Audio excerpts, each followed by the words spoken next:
वक्रतुण्डमहाकाय सूर्यकोटिसमप्रभ निर्विघ्नं कुरु मे देव सर्वकार्येषु सर्वदा।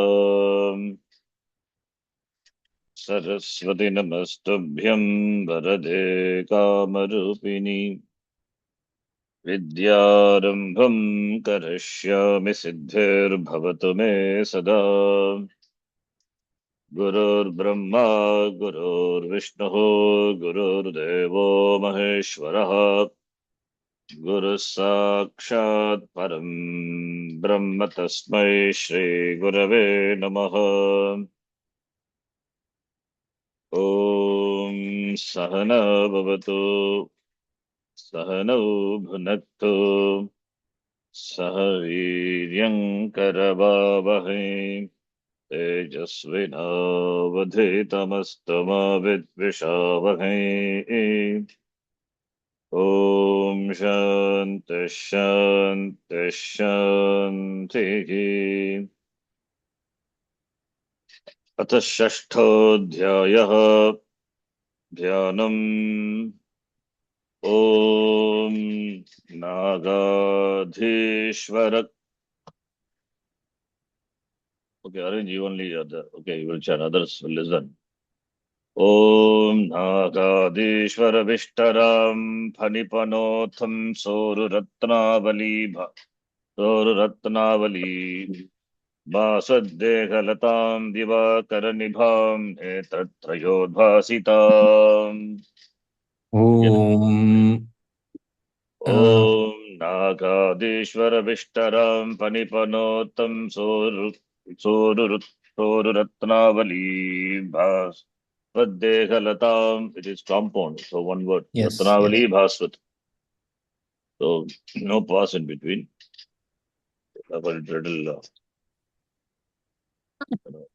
फणिपनोतं सोरुरत्नावली भासद्देहलतां दिवाकरनिभां नेत्रत्रयोद्भासिताम्।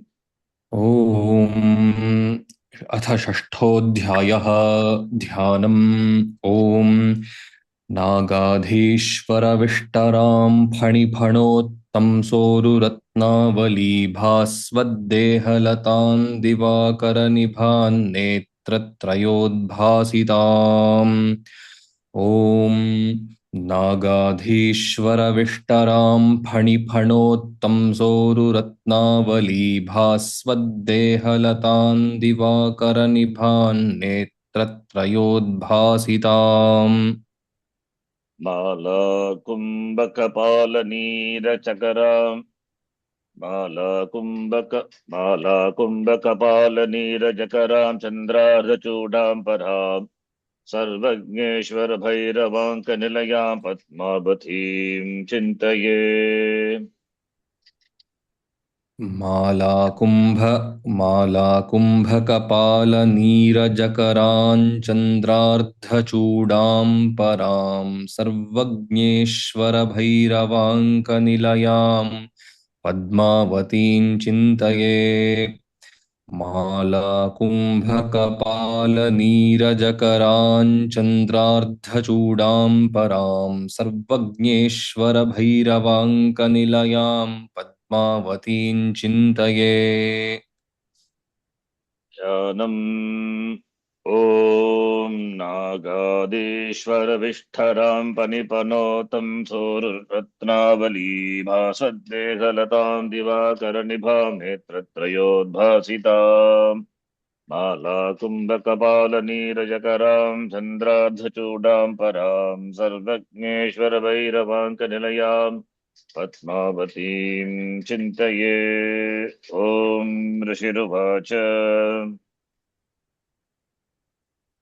ॐ ध्यानम्। नागाधीश्वरविष्टरां फणिफणोत्तं सोरुरत्नावली भास्वद्देहलतां दिवाकरनिभान् नेत्रत्रयोद्भासिताम्। मालाकुम्भकपालनीरजकराञ्चन्द्रार्धचूडां परां सर्वज्ञेश्वरभैरवाङ्कनिलयां पद्मावतीं चिन्तये।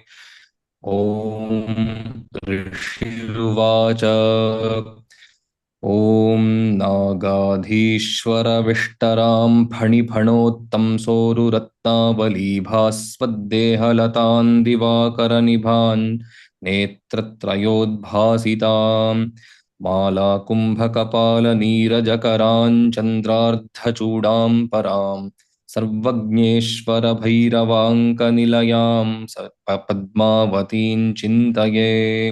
ॐ ऋषिरुवाच Indra, you want to do? Yes, Charanji.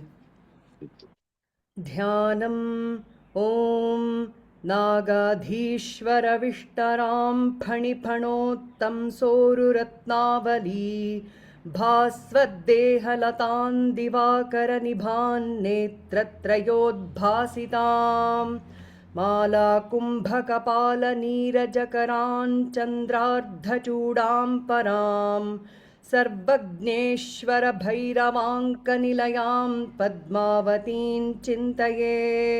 ॐ ऋषिरुवाच ध्यानम् ॐ नागाधीश्वरविष्टरां फणिफणोत्तं सोरुरत्नावलीभास्वद्देहलतां दिवाकरनिभान् नेत्रत्रयोद्भासिताम् मालाकुम्भकपालनीरजकराञ्चन्द्रार्धचूडां परां सर्वज्ञेश्वरभैरवाङ्कनिलयां पद्मावतीं चिन्तये। ॐ ऋषिरुवाच Sonali, want to do? Yes, Sharanji. Please. ध्यानम् ॐ नागाधीश्वरविष्टरां फणिपणोत्तं सोरुरत्नावली भास्वद्देहलतां दिवाकरनिभां नेत्रत्रयोद्भासितां मालाकुम्भकपालनीरजकरां चन्द्रार्धचूडां पराम् सर्वज्ञेश्वरभैरवाङ्कनिलयां पद्मावतीं चिन्तये।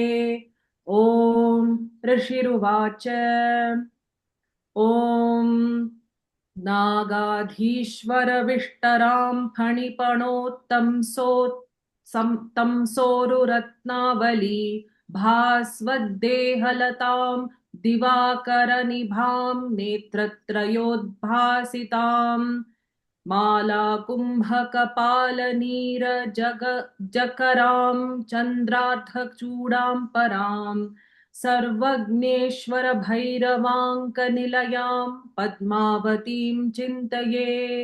ॐ ऋषिरुवाच Chintaye is Priyapadam. Labe Atmanepadi. Compared to Vayapadi Dhatu, Aham Chintaye, I meditate. So that is the main sentence, Aham Chintaye. The rest are the object of meditation description.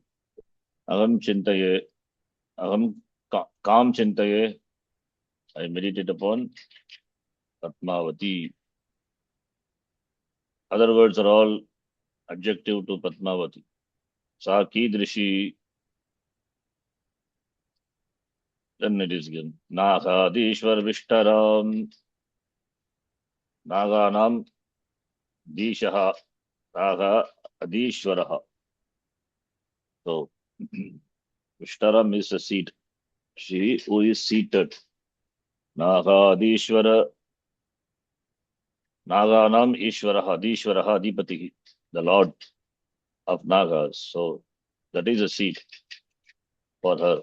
So, Nagadishwaram, Nagadishwar Vishtaram, Padmavatim, Aham Chintaye. Panipanotam Soru Ratnavali, you have to split to, compound. Split the word to understand. Panipana Uttamsa Uru Ratnavali, Baswaddeha Latam. Baswaddeha Latam, Lata is creeper. Deha Latam, her body, her form is like a creeper. Baswat is shining. Basate, Bhati, Natatra Suryo Bhati. Chandratarakam, that ba dhatu, shining, basate. Okay, bas dhatu, different dhatu. Ratnavali, Ratnanam Avalihi, a line, a string of Ratnas. Then Panipana, Pani is the, Pana is the fang. The Pani is the serpents, the snake. So Paninam Panaha. So that fang of the snake is no Uttamsa Uru. It is very Uttamsa Uru. It is opened and it is on the top, like, it's a huge, like an umbrella. Okay, it's not umbrella meaning is not there, but it is that meaning. So it is Uttamsa Uru Ratnavali. So Uru Ratnavali Bhasva Dehalata. So Panipana Uttamsa Uru Ratnavali. The Ratnavali, it is that string of that Ratnas are there on the hoots of the snake, and that, on that snake only the Nagadishvara, Naganamadishvaraha, that is a seat, is seated on that. And Divakara Nibam is Sadarsham, like Divaka, Divam Karoti Divakara, Suryaha ityartaha. So she is brilliant, shining. Netratraya, three-eyed, Udbhasitam, again same Bas Dhatu, shining. 3 eyes. Mala Kumbha Kapala Neerajakara. I read in the beginning, Mala Kumbhaka, not Kumbhaka. Kumbha, that's why we have to know the words. Vocabulary is important. Mala Kumbha Kapala Neeraja Karam. Kara is hand, Kara Grevate Lakshmi Kara. So Neeraja is flower, that which is born of Neera is water. Jalat Padmaja, we say Padma Jayate. Similarly, that which is born from water, Neeraja, that is lotus. So Neerajakara means that she has lotus in her hand. Neeraja means it is Kamalam Mityartaha, simple. Neerat Jayate. Mala Kumbha Kapala. Kapala is Kapala, skull. Kumbha is pot. So in the picture you can see she's having a mala, doing japa, and Kumbha is that which has got Amrita Kumbha, and Kapala, skull. So Karam, she has got, and in the other hand, lotus flower. Chandra, the Arja Chandra, crescent moon, Chuda, that is the crescent moon on the Chuda, as a Chudamani, as a crown on her head. So Chandra, the Chudam Param is the highest, the great. Then Sarvagnyeshwara, Bhairava, Anka Nilayam. Sarvagnya Ishvara,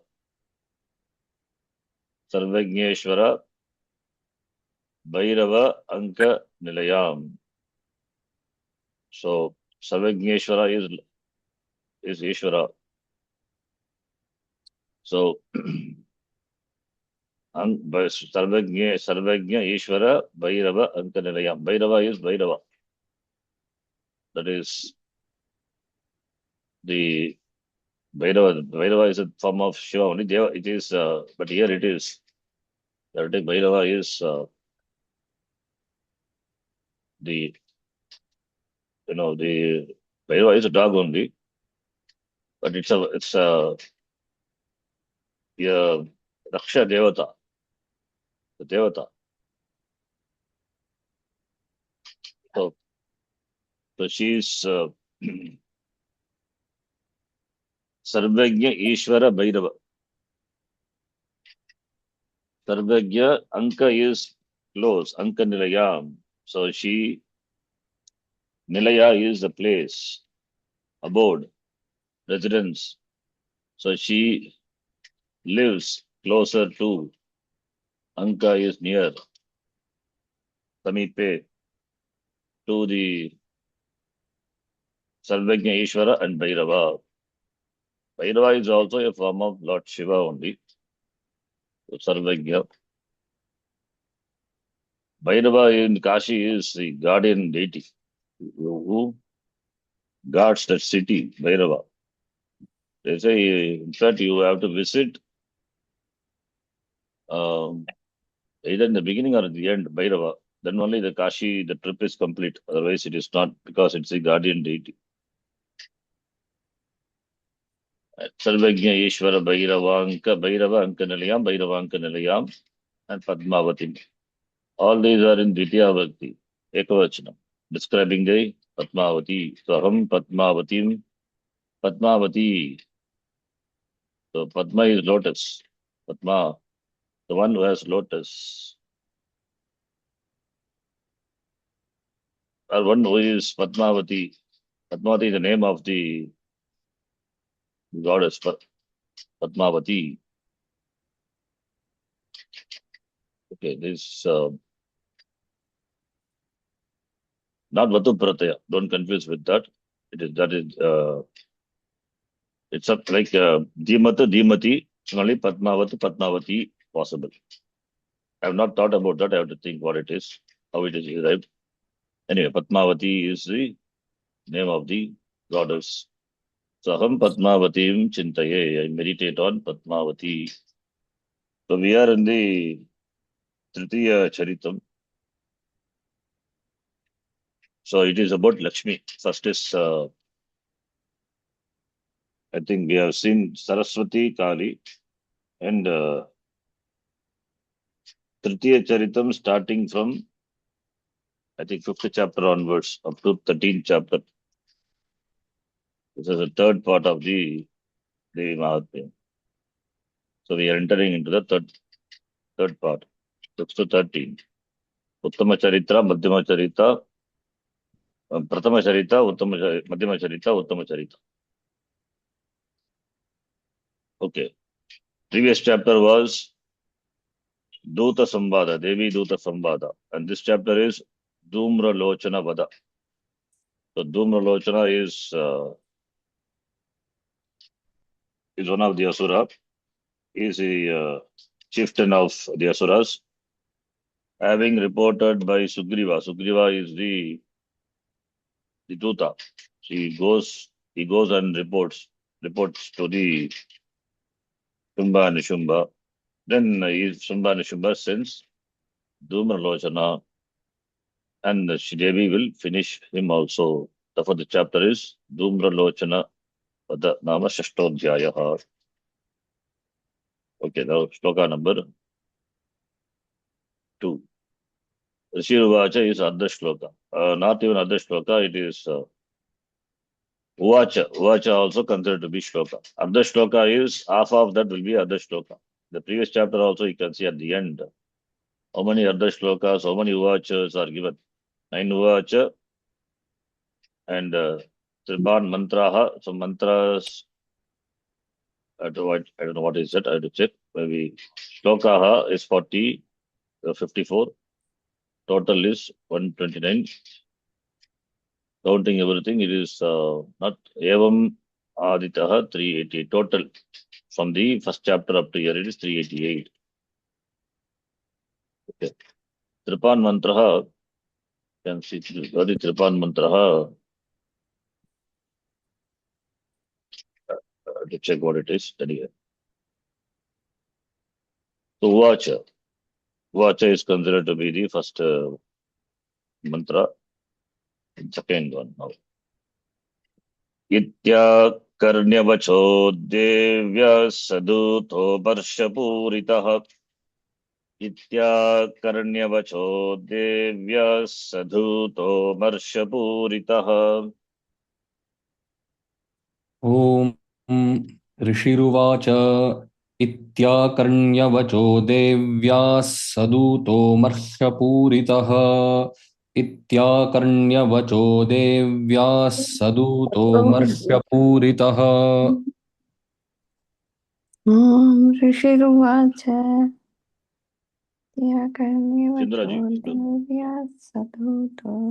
Oh, I thought Shantaji was Shanti. No, it's she said she'll be in mute. Okay. Okay, okay, Sharanji.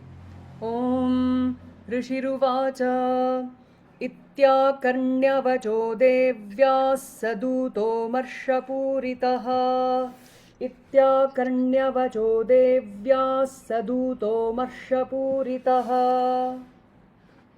इत्याकर्ण्यवचो देव्या सदूतो मर्षपूरितः इत्याकर्ण्यवचो देव्या सदूतो मर्षपूरितः Marsha.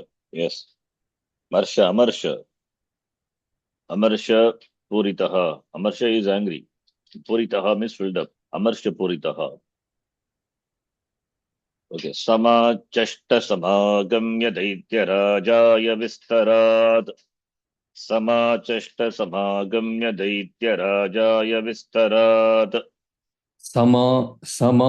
समाचष्टसमागम्य दैत्यराजाय विस्तरात् समाचष्टसमागम्य दैत्यराजाय विस्तरात् समाचष्टसमागम्य दैत्यराजाय विस्तरात् समाचष्टसमागम्य दैत्यराजाय विस्तरात् समाचष्टसमागम्य दैत्यराजाय विस्तरात् समाचष्टसमागम्य दैत्यराजाय विस्तरात् Raja Shabda, Rajan Shabda, not Raja. Rajan is Chaturthi Ekavachanam is Rajne.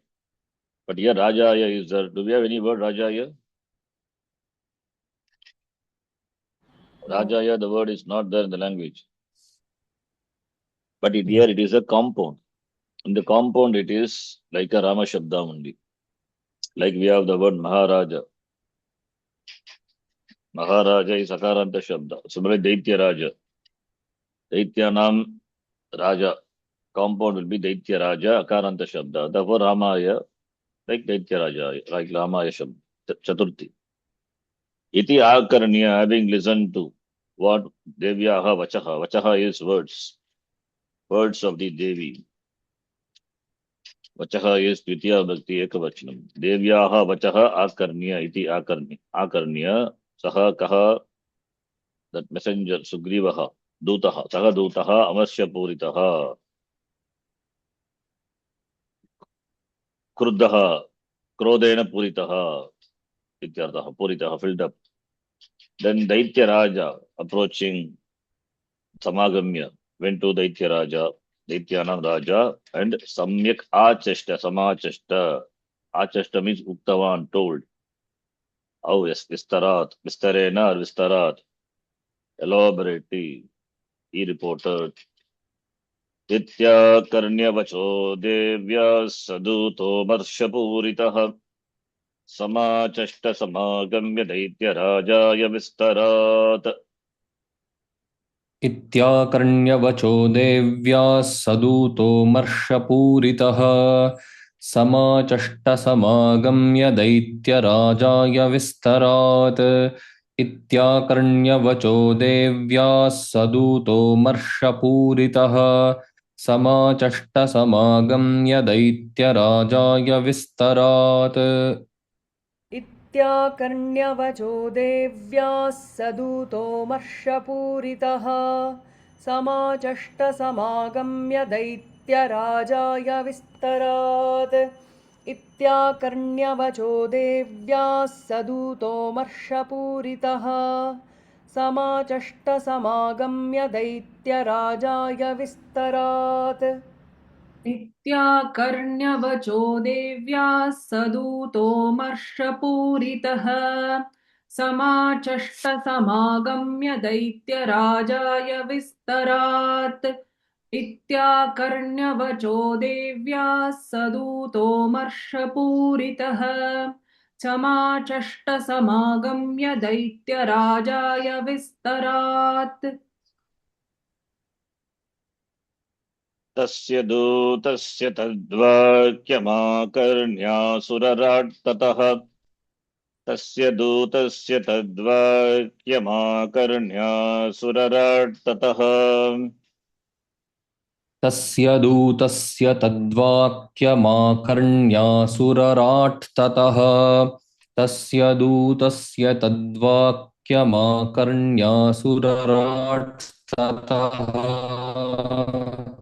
तस्य दूतस्य तद्वाक्यमाकर्ण्यासुरराट्ततः तस्य दूतस्य तद्वाक्यमाकर्ण्यासुरराट्ततः तस्य दूतस्य तद्वाक्यमाकर्ण्यासुरराट्ततः तस्य दूतस्य तद्वाक्यमाकर्ण्यासुरराट्ततः Did I say this? The Devata of the last Charitam is Mahalakshmi. It is. It is. It is Saraswati. This Charitam is Mahalakshmi, no? No, This one is this Saraswati. Saraswati. See, Pratama Charita, Madhyama Charita, Uttama Charita. Like in Navaratri, first, Correct. it ends with the Saraswati Puja. So Saraswati at the end. Okay. First 3 days Kali, then 3 Right. days Lakshmi. Even in Gurukulam also we see like that the shlokas also will be chanted accordingly. That particular, the Devata. Then that the form. So first 3 days is about Gauri or Parvati or Kali, whatever it is. Same. Then 3 days Lakshmi and finally Saraswati. So, and first part in this of Devi Mahatmya, first part is the Madhukaitava Vada is the first Madhyama Charitam.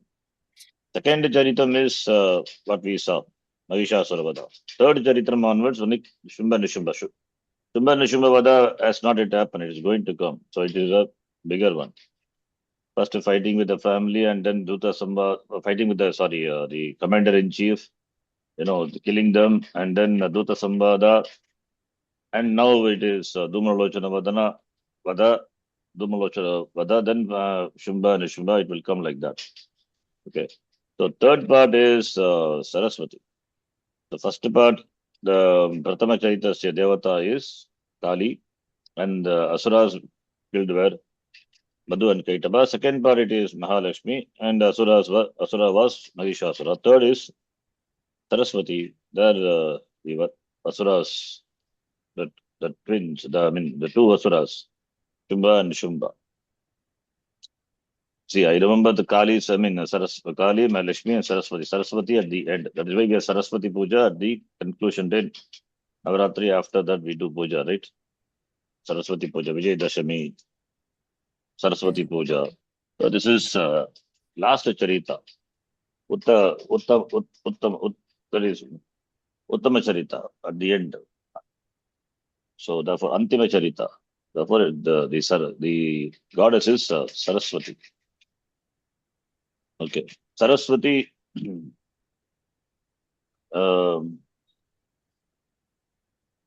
In Tantra, of course, in Tantra, Saraswati is depicted differently. Like Meera Saraswati is there, and Rajamatangi Saraswati having Veena. Of course, bestows knowledge as well as fame, power, everything, attraction, everything. That is Saraswati. So, I think I said before. So, it is this Saraswati is different from what Saraswati, that is the goddess of knowledge. That is Saraswati. Maha Saraswati, we can distinguish by saying Maha Saraswati. Lakshmi, Mahalakshmi. Only Saraswati, Maha Saraswati. Therefore, Devata is Maha Saraswati. Okay. Fine. Now, second line. Sakrodaf Pragadaityanamadipam Dhumralochanam. Sakrodaf Pragadaityanamadipam Dhumralochanam. अधिपं धूम्रलोचनं सक्रोधः प्राहदैत्यानामधिपं धूम्रलोचनम् सक्रोधः प्राहदैत्यानामधिपं धूम्रलोचनं सक्रोधः प्राहदैत्यानामधिपं धूम्रलोचनम् सक्रोधस्प्राह दैत्यानामधिपं धूम्रलोचनम् सक्रोधः प्राह दैत्यानामधिपं धूम्रलोचनम् तस्य दूतस्य तद्वाक्यमाकर्ण्यासुरराट्ततः सक्रोधः प्रागदैत्यानामधिपं धूम्रलोचनम् तस्य दूतस्य तद्वाक्यमाकर्ण्यासुरराट्ततः सक्रोधः प्रागदैत्यानामधिपं धूम्रलोचनम्. Oh, now I remember what I said before. In the introduction, I remember. This Shakti is Maya, Trunatmika Maya. Sattvika aspect of that is Saraswati, Rajasika aspect of that is depicted as Mahalakshmi, and Tamo aspect of that Maya Shakti, that is Shakti Devi is Kali. So not that Saraswati is that Saraswati whom we worship, that is different. Here it is because she is the goddess of the Devi Mahatmyam, the third chapter, it's about war. So it is Sattvika aspect of that Shakti Maya Shakti. So different from this Saraswati, the non-general Saraswati. Okay. Of course, this Saraswati also goddess of knowledge. Not only that, for fame, for success, etc. Everything. Ultimately, everything is same only, but some differentiation is made. Manifestation of that particular aspect, Sattva aspect, Rajas aspect, and Sattvika aspect. In that sense, it is different from the Lakshmi Saraswati whom we worship. Okay. This is, I remember I told this in the introduction. Okay.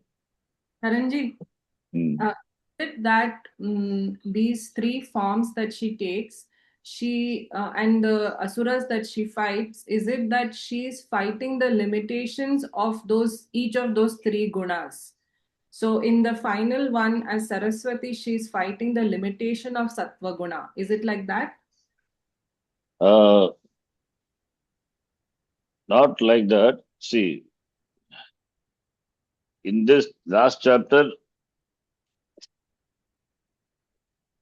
is where the Devi is presented as the Sattvika aspect of the Devi, that is manifestation of that Shakti. The three gunas are not but like compartments, three tight divisions. Okay. So each guna cannot stand on its own. All three are mixed. So predominance of what? So that is what is so if it is Sattva, then Sattvika aspect, then it is Saraswati. Otherwise, how can she fight the war also, right?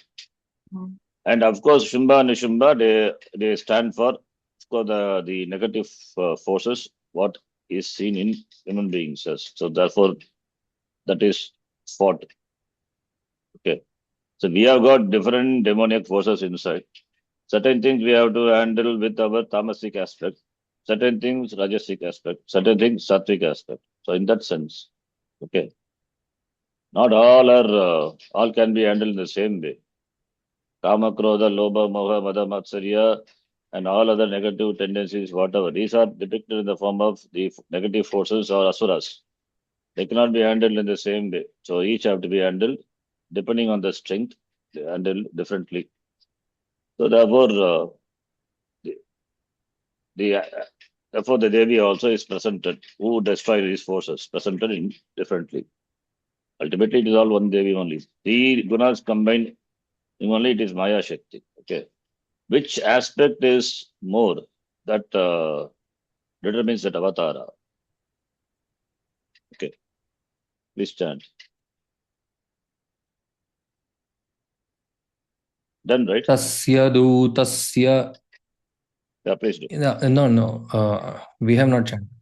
Yeah, please do. Tasya dutasya tadvakyamakarnya tatah sakrodhah praha daityanam dhumralocanam tasya dutasya tadvakyamakarnya tatah सक्रोधः प्राह दैत्यानामधिपन् धूम्रलोचनम् तस्य दूतस्य तद्वाक्यमाकर्ण्यासुरराट्ततः सक्रोधः प्राह दैत्यानामधिपन् धूम्रलोचनम् तस्य दूतस्य तद्वाक्यमाकर्ण्यासुरराट्ततः सक्रोधः प्राह दैत्यानामधिपन् धूम्रलोचनम् तस्य दूतस्य तद्वाक्यमाकर्ण्यासुरराट्ततः सक्रोधः प्राह दैत्यानामधिपं धूम्रलोचनम् तस्य दूतस्य तद्वाक्यमाकर्ण्यासुरराट्ततः सक्रोधः प्राह दैत्यानामधिपं धूम्रलोचनम्. Simple shloka, you can understand the meaning. Praha is the Kriya Padam. Pra plus aha. Aha means told. You can convert into Latlakara for your understanding. Because if you don't know lung form or Nishtarupam, Vadati, simple. Converting into a present tense. Vadati. Kaha Vadati. You have to find out who is the Karta. Speaker. Who is the speaker? Duta came and told the king. The king replies. ऋषिरुवाच Not Rishi Ruvacha. In the shloka I'm saying. As reported by Rishi. Okay. In this shloka, who is the person Praha speaks, tells. Asurarat. You have to see that. Tadvakyam Akarnya Asurarat. Raj Shabda. We just, recently or just before we saw that Raj Shabda. Rat, Rajo, Rajaha. Say Asurarat. Asuranam Raja. Asurarat. Tadvakyam. That is the Vakya which the Duta reported. Tadvakyam Akarnya, having heard. Tataha. Then Asurarat. Tasya Dutasya Vakyam, of that Duta, that is the Sugriva's Vakya, having listened to that, heard. Then Sakrodaha, the angered Asurarat, Praha. Daityanam Adipam. He ordered Daityana Adipa. Adipa is king, but here you cannot take it as a king. He is the chief of the Daityas. Dhumralochana, he ordered. The king of Asura ordered the Dhumralochana. King of Asura is what? Who? The Shumba and Nishumba. Right? Shumba is a king, so he ordered. Then next shloka. Ye Dhumralochana Tvam Svasainya Parivaritah. He Dhumralochana Tvam Svasainya Parivaritah. हे धूम्रलोचनाशु त्वं स्वसैन्यपरिवारितः हे धूम्रलोचनाशु त्वं स्वसैन्यपरिवारितः हे धूम्रलोचनाशु त्वं स्वसैन्यपरिवारितः हे धूम्रलोचनाशु त्वं स्वसैन्यपरिवारितः हे धूम्रलोचनाशु त्वं स्वसैन्यपरिवारितः हे धूम्रलोचनाशु त्वं स्वसैन्यपरिवारितः तामानय बला दुष्टां केशाकर्षण विह्वलाम् तामानय बला दुष्टां केशाकर्षण विह्वलाम्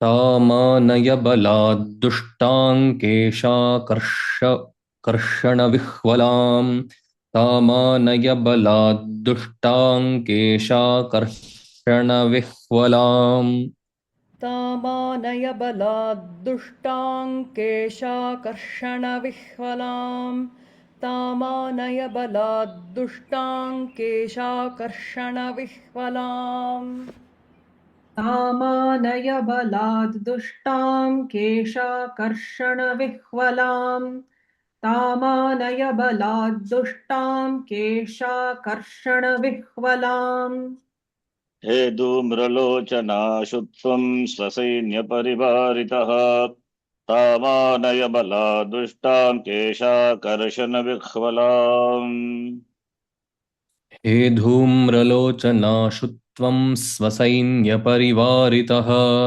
तामानय बलाद्दुष्टाङ्केशाकर्षणविह्वलाम् हे धूम्रलोचनाशुत्वं स्वसैन्यपरिवारितः तामानय बलाद्दुष्टाङ्केशाकर्षणविह्वलाम् हे धूम्रलोचनाशुत्वं स्वसैन्यपरिवारितः तामानय बलाद्दुष्टाङ्केशाकर्षणविह्वलाम् हे धूम्रलोचनाशुत्वं स्वसैन्यपरिवारितः तामानय बलाद्दुष्टाङ्केशाकर्षणविह्वलाम् हे धूम्रलोचनाशुत्वं स्वसैन्यपरिवारितः तामानय बलाद्दुष्टां केशाकर्षणविह्वलाम् हे धूम्रलोचनाशुत्वं स्वसैन्यपरिवारितः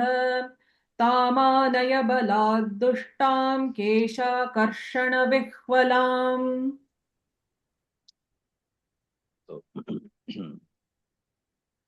हे धूम्रलोचना, it's a sambodhana. Ashu means immediately.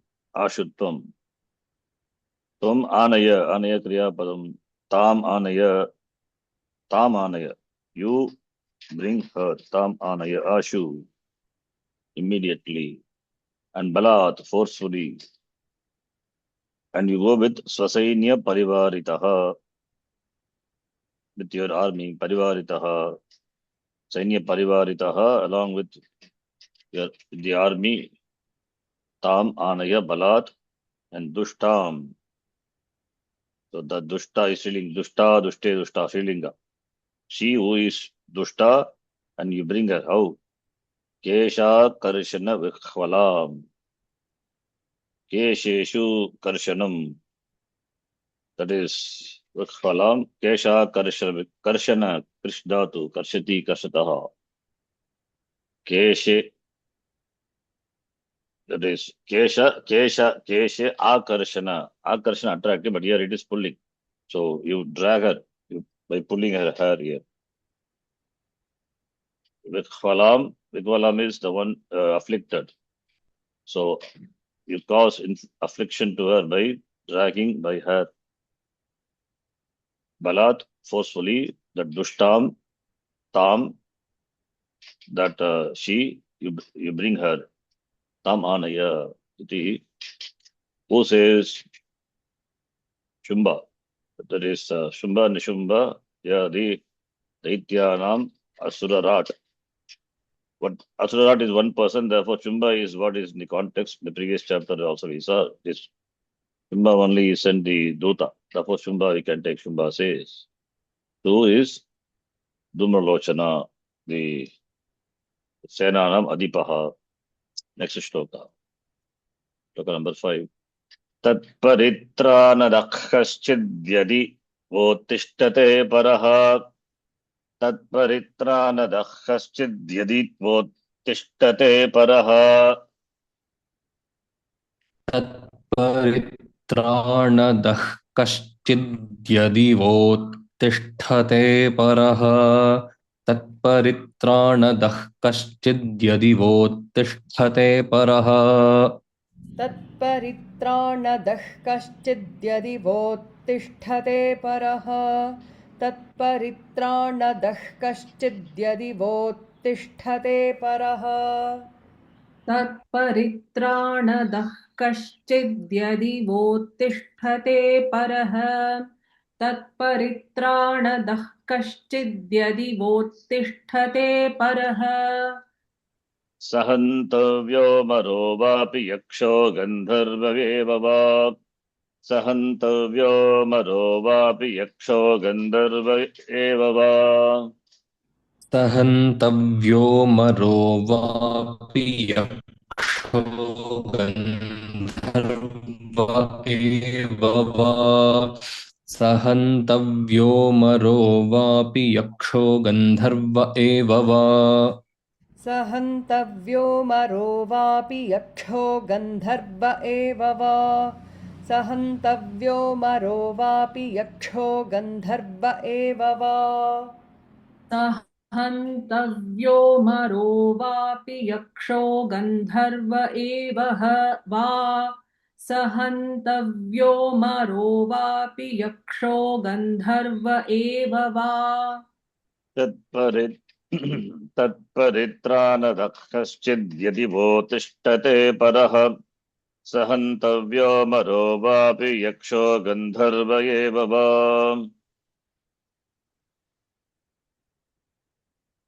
वोत्तिष्ठते परः सहन्तव्यो मरो वापि यक्षो गन्धर्व एव वा तत्परित्राणदः कश्चिद्यदि वोत्तिष्ठते परः सहन्तव्यो मरो वापि यक्षो गन्धर्व एव वा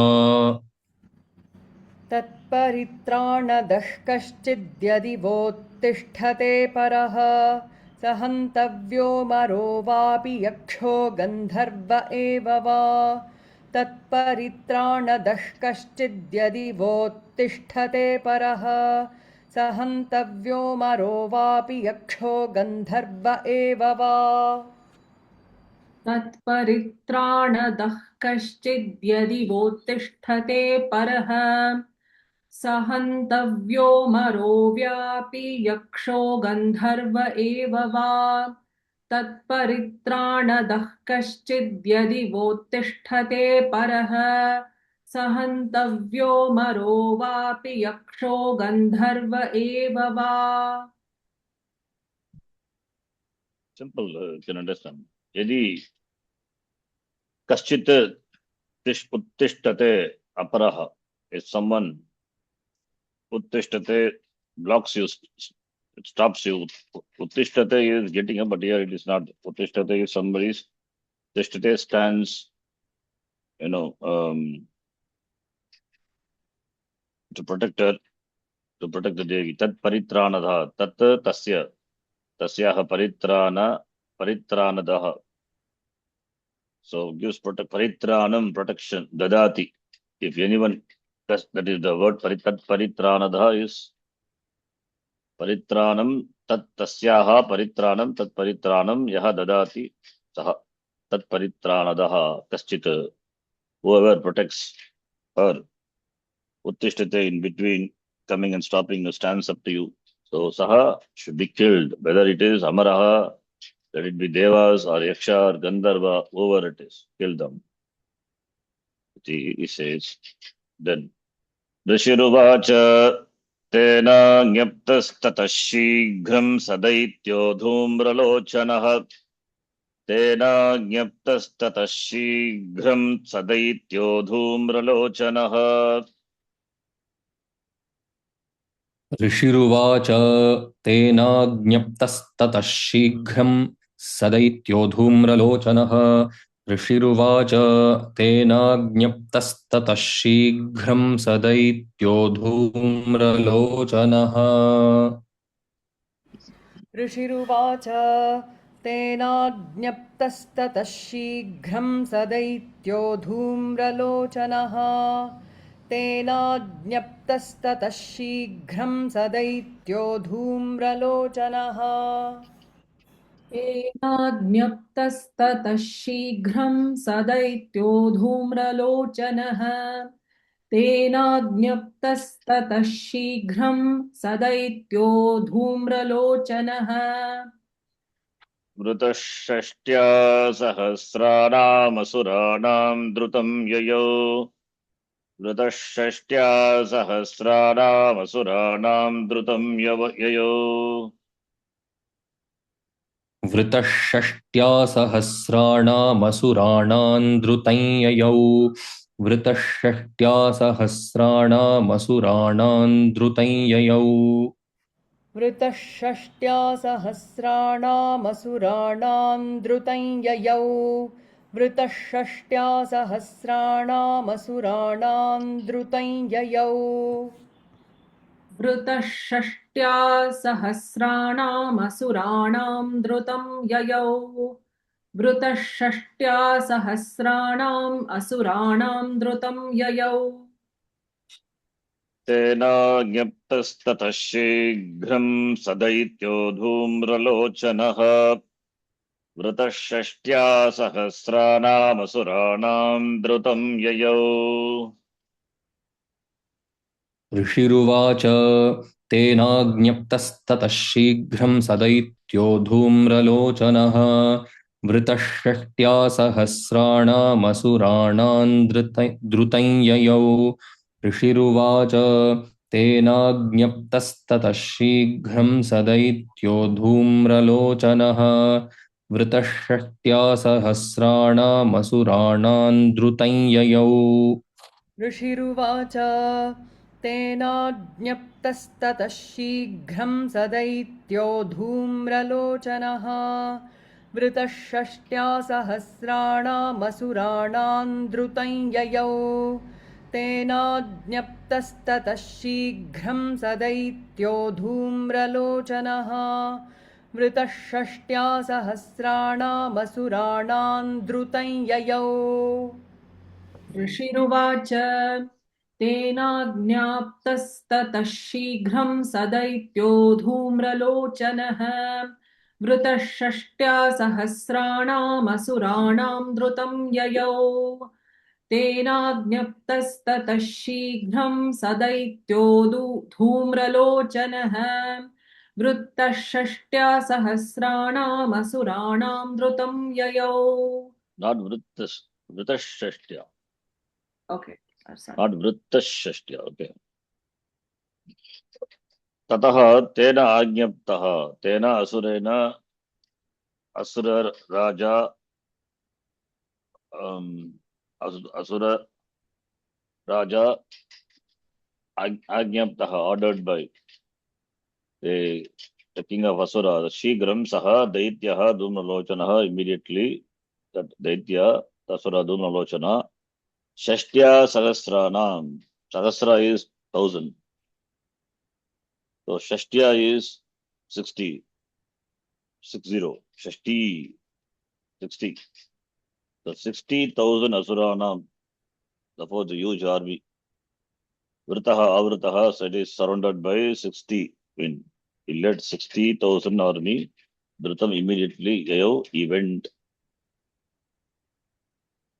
so yayo to fight with Devi yayo he went with the army of 60,000 surrounded by that is with him he took 60,000 army soldiers accompanied by 60,000 soldiers he went सदृष्ट्वा तां ततो देवीं दुहिनाचलसंस्थिताम् सदृष्ट्वा तां ततो देवीं तुहिनाचलसंस्थिताम् सदृष्ट्वा तान् ततो देवीं तुहिनाचलसंस्थिताम् सदृष्ट्वा तान् ततो देवीं तुहिनाचलसंस्थिताम् सदृष्ट्वा तां ततो देवीं तुहिनाचलसंस्थितां सदृष्ट्वा तां ततो देवीं तुहिनाचलसंस्थिताम् सदृष्ट्वा तां ततो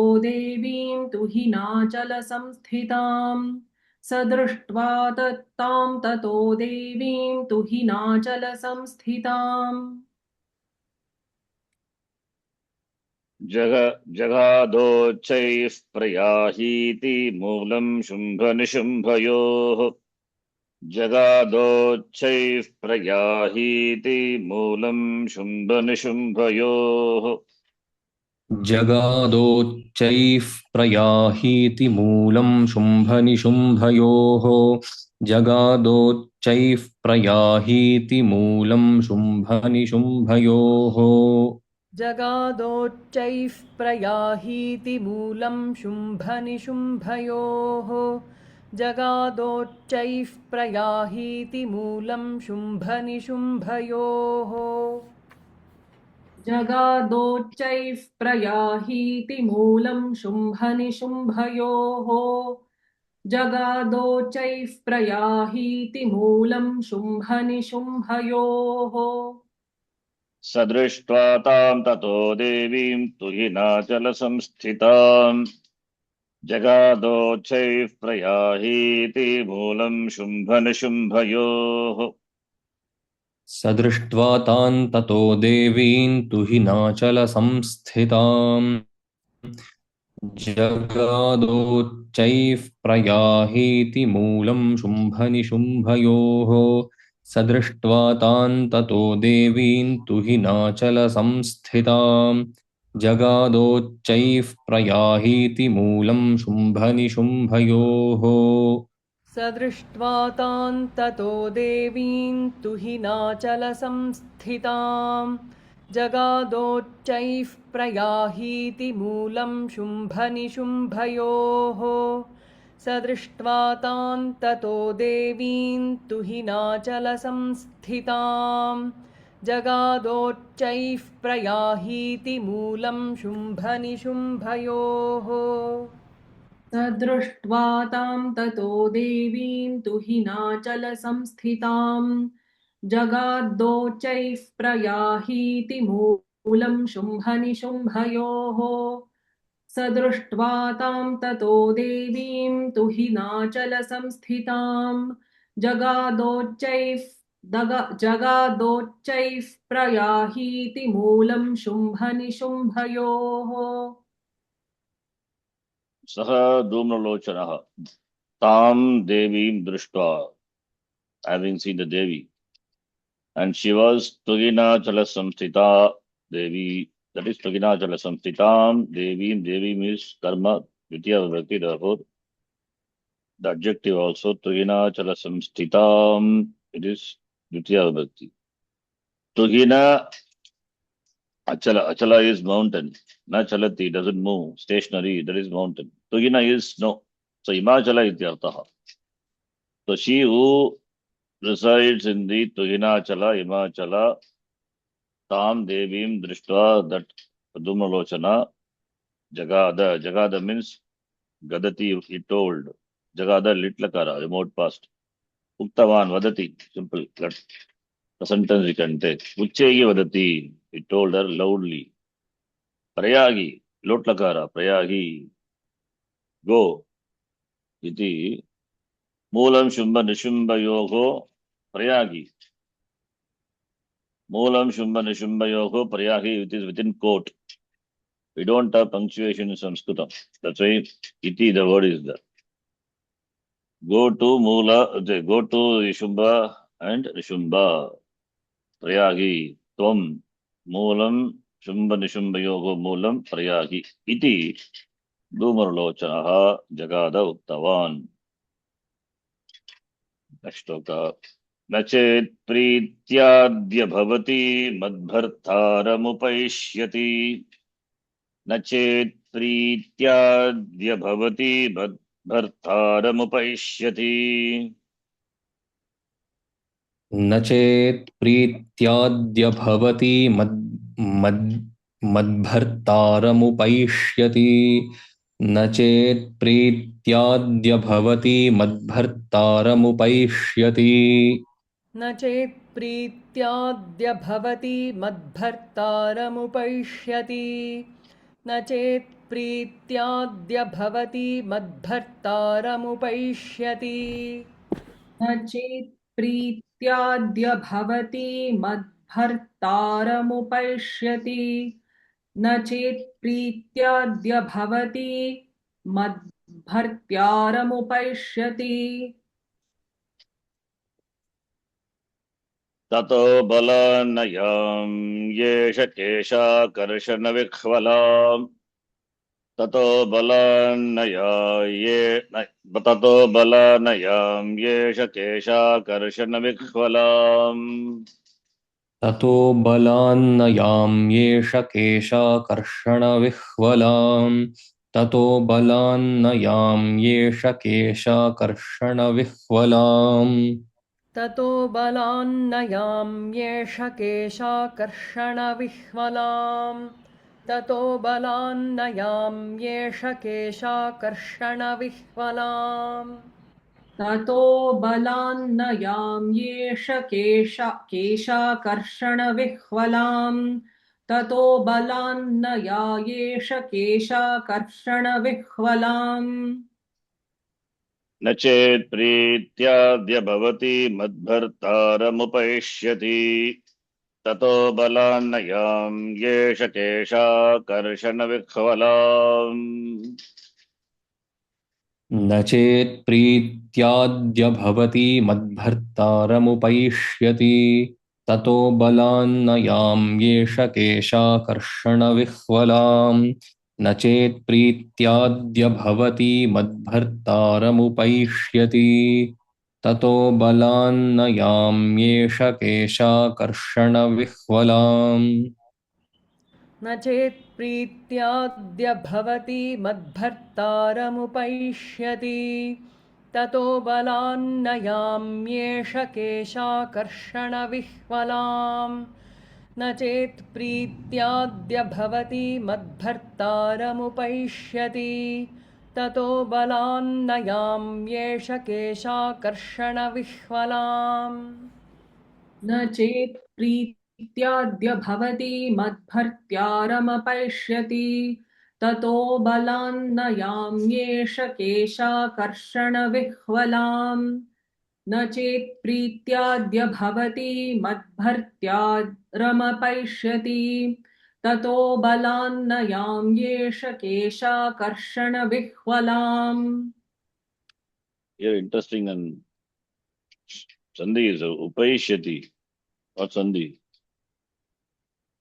Upa plus ऐष्यति or ऐष्यति? Eshyati. That is Oh, ऐष्यति. Indatu. Indatu and Sandhi we saw. Ah. When a form of Indatu beginning with the A follows, then it is Apavadatu Pararupa. Vriddhi will happen. Ah. Generally Pararupa Sandhi, but here the Upaiti example we saw. Here Upaishyati, future tense. That is the example. So Vriddhi will happen. Pararupa Sandhi is supposed to happen, but it is negated. Vriddhi happens. Okay. So na chet, if you don't, Pritya Madbharta, Bharta is husband as well as master. So here it is not the husband, master, my master. Madbhartaram bhavati Pritya na upeshyati chet. Chet is if you don't, that if is chet. Yadi tarhi or chet, anyone we can use. If you don't come to my Bharta, my master, my God, my Bharta, that is my king, lovingly with love, then tataha balanayam yesha. What is balanayam yesha? Balat nayami. Yeshaha it is. Visarga gone, we know, when followed by hal, goes away. Yeshaha. Yeshaha nayami. Yeshaha nayami. What is Yeshaha? Yeshaha is first person. How come nayami? That is Uttama Purusha is referred to as Pratama Purusha. Yeshaha aham nayami. I, this will, referring to himself. This I will take you forcefully. Kesha Karshana Vigvala, dragging you by air, causing pain, affliction to you. I'll take you. Valat, forcefully. Valat plus nayami, Sandhi. Anuswara. Parasvarna Sandhi. Valat. Aham nayami. Yeshaha is equal to nama. Aham here. Yeshaha aham, this me, this I will take you by force.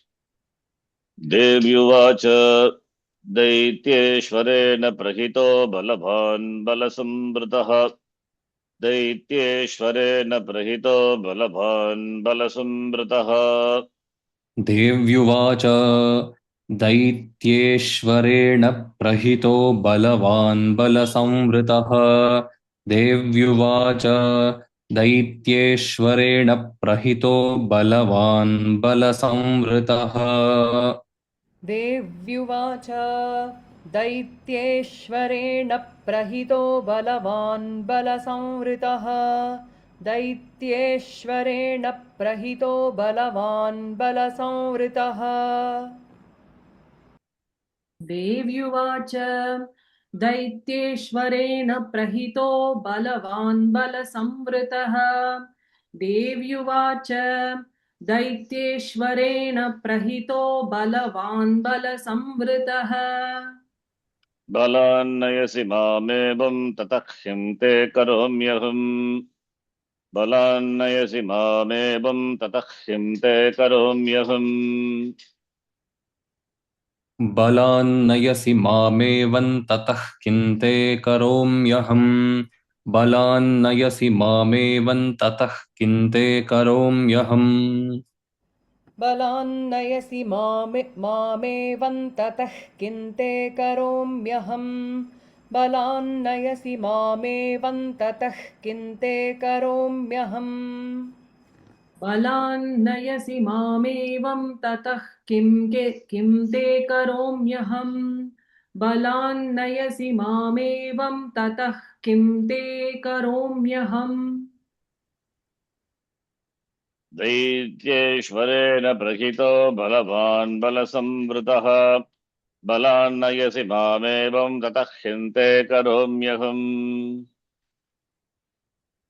देव्युवाच दैत्येश्वरेण प्रहितो बलवान् बलसंवृतः बलान्नयसि मामेवं ततः किं ते करोम्यहम् देव्युवाच दैत्येश्वरेण प्रहितो बलवान् बलसंवृतः बलान्नयसि मामेवं ततः किं ते करोम्यहम् देव्युवाच दैत्येश्वरेण प्रहितो बलवान् बलसंवृतः बलान्नयसि मामेवं ततः किं ते करोम्यहम् दैत्येश्वरेण प्रहितो बलवान् बलसंवृतः बलान्नयसि मामेवं ततः किं ते करोम्यहम् देव्युवाच दैत्येश्वरेण प्रहितो बलवान् बलसंवृतः बलान्नयसि मामेवं ततः किं ते करोम्यहम् दैत्येश्वरेण प्रहितो बलवान् बलसंवृतः बलान्नयसि मामेवं ततः किं ते करोम्यहम् दैत्येश्वरेण प्रहितः is प्रेषितः sent by Daityanam Ishvaraha, the lord of the Daityas Asuras. You, Balavan, you are strong, and Bala Samvritaha surrounded by Bala. That is, Bala is force, army. So, Balat Nayas Imam, Tvam, if you take me by force, then what will I do? Tataha Kim Te Karomiham. Then what can I do to you? It means I can only fight and kill you. That's the meaning. Kim Te Karomiham. What will I do with you? Then ऋषिरुवाच इत्युक्तः सोऽभ्यधावत्तामसुरो धूम्रलोचनः इत्युक्तः सोऽभ्यधावत्तामसुरो धूम्रलोचनः ऋषिरुवाच इत्युक्तः सोऽभ्यधावत्तामसुरो धूम्रलोचनः ऋषिरुवाच इत्युक्तः सोऽभ्यधावत्तामसुरो धूम्रलोचनः ऋषिरुवाच इत्युक्तः सोऽभ्यधावत्तामसुरो धूम्रलोचनः ऋषिरुवाच इत्युक्तः सोऽभ्यधावत्तामसुरो धूम्रलोचनः ऋषिरुवाच इत्युक्तः सोऽभ्यधावत्तामसुरो धूम्रलोचनः इत्युक्तः सोऽभ्यधावत्तामसुरो धूम्रलोचनः हुङ्कारेणैव तं भस्मसा चकाराम्बिका ततः हुङ्कारेणैव तं भस्मसा चकाराम्बिका ततः हुङ्कारेणैव तं भस्मसा चकाराम्बिका ततः हुङ्कारेणैव तं भस्मसा चकाराम्बिका ततः हुङ्कारेणैव तं भस्मसा चकाराम्बिका ततः हुङ्कारेणैव तं भस्मसा चकाराम्बिका ततः हुङ्कारेणैव तं भस्मसा चकाराम्बिका ततः हुङ्कारेणैव तं भस्मसा चकाराम्बिका ततः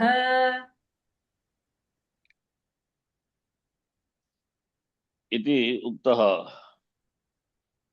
सः अभ्यधावत् is लंग लकार सिंपल अधावत् अभि पूर्वक अभि is उपसर्ग अभि प्लस अधावत् अभ्यधावत् सः अभ्यधावत्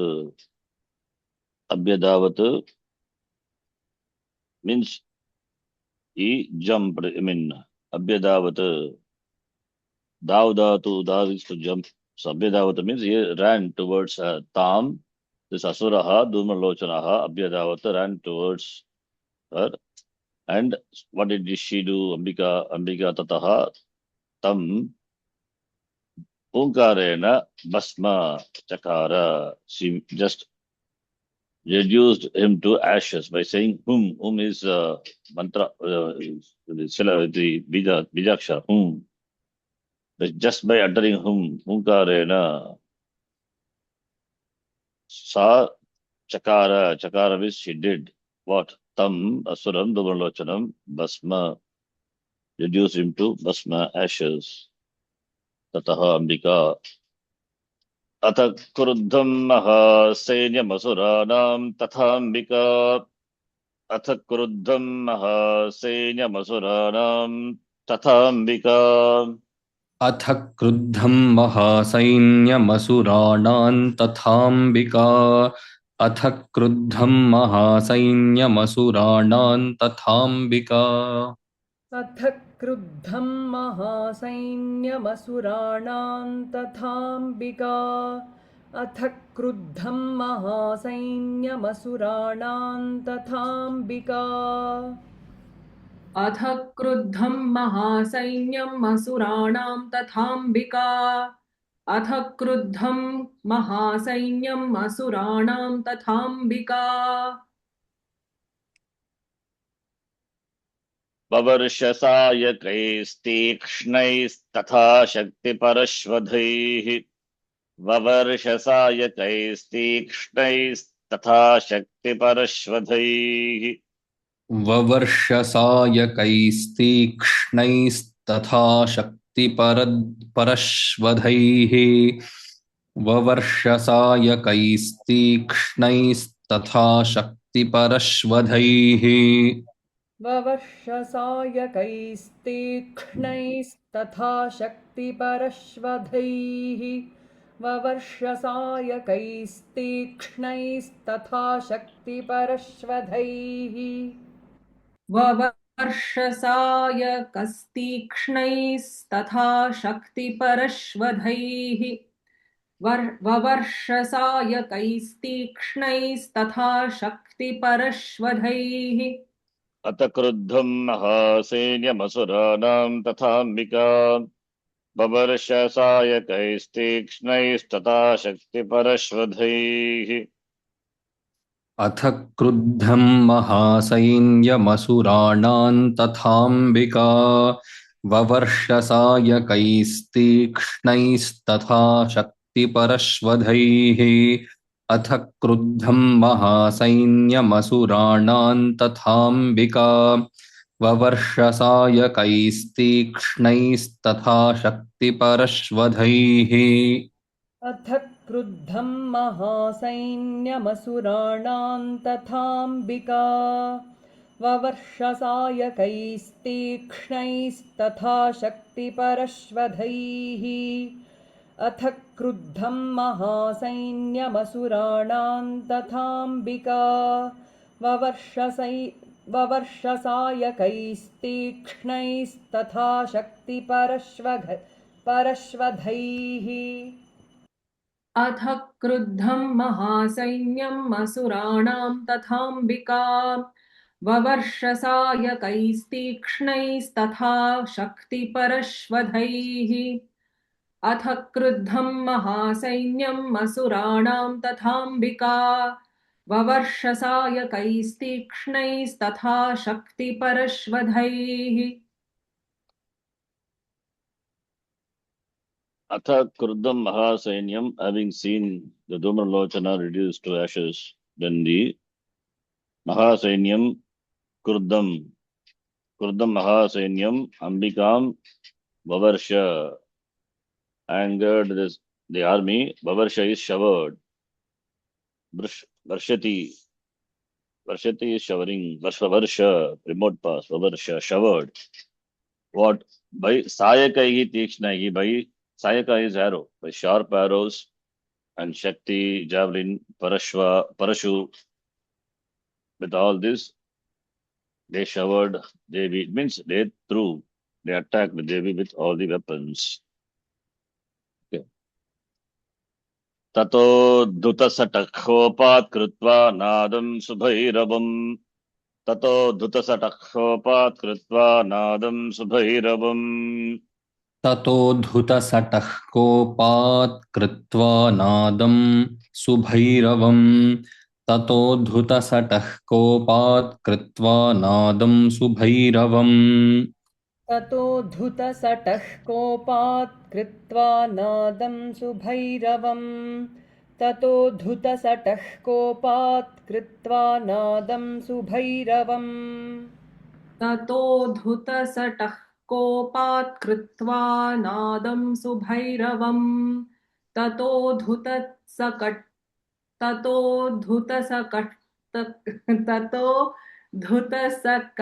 कोपात् Dhutasata. Tataha Dhutasatakopat. धुतसटः कोपात् कृत्वा नादं सुभैरवम् Papatasurasena Simho Devyas Swavahanah. Papatasurasena Simho Devyas Swavahanah. पपातासुरसेनायां सिंहो देव्यास्ववाहनः पपातासुरसेनायां सिंहो देव्यास्ववाहनः पपातासुरसेनायां सिंहो देव्यास्ववाहनः पपातासुरसेनायां सिंहो देव्यास्ववाहनः पपातासुरसेनायां सिंहो देव्यास्ववाहनः पपातासुरसेनायां सिंहो देव्यास्ववाहनः ततो Dhutasatakopat Krutva Nadam Subhairavam. Papatasurasena Simho Devyas Swavahanah.